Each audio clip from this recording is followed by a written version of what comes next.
Autre catégorie d'emploi examinée ce matin par le gouvernement, les artisans et les commerçants, ou plus exactement leurs conjoints, car il s'agit souvent d'entreprises familiales et jusqu'ici les femmes qui travaillent au magasin n'avaient pas de statut défini. C'est maintenant chose faite, le conjoint a le choix entre 3 statuts, collaborateur, salarié ou associé. 300 000 personnes auront ainsi des droits sociaux et professionnels. Un couple de boulangers-pâtissiers parisiens explique à Alain Doubeski et Luc Bachofen ce qu'était jusqu'ici leur situation. Dites-moi, madame, vous travaillez combien d'heures par jour? 10 à 12 heures, monsieur. Et combien de jours par semaine? Eh bien, ça fait 6-7 jours. Tout cela dépend. Ma comptabilité, en principe, ça fait le lundi. Alors, disons que les jours de repos sont... Vous les passez à travailler? Voilà, exactement. Ça m'arrive très très souvent. Une très grande partie des épouses de commerçants et d'artisans sont dans cette situation. Attentives, parfois indispensables, elles accomplissent souvent un travail spécialisé à temps plein. Un travail qui n'est pas reconnu officiellement et pour lequel elles ne bénéficient d'aucune protection sociale.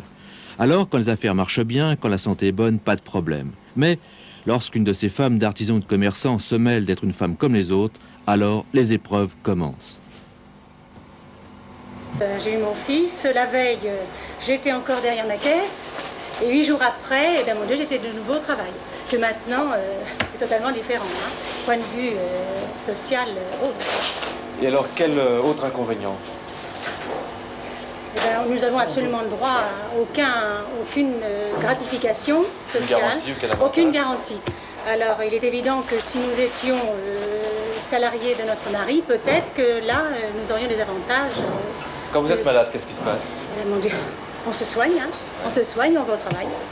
On ne sait pas ce que c'est de s'arrêter. Disons que la femme d'artisan n'est pas assez rémunérée, elle est vraiment, disons, dans l'ombre. Elle est en continuité dans l'entreprise, mais elle est dans l'ombre, point de vue social. Si votre femme est malade, quelqu'un la remplace, mais du point de vue social, les prestations, est-ce qu'elle va toucher des remboursements? Comment ça va se passer?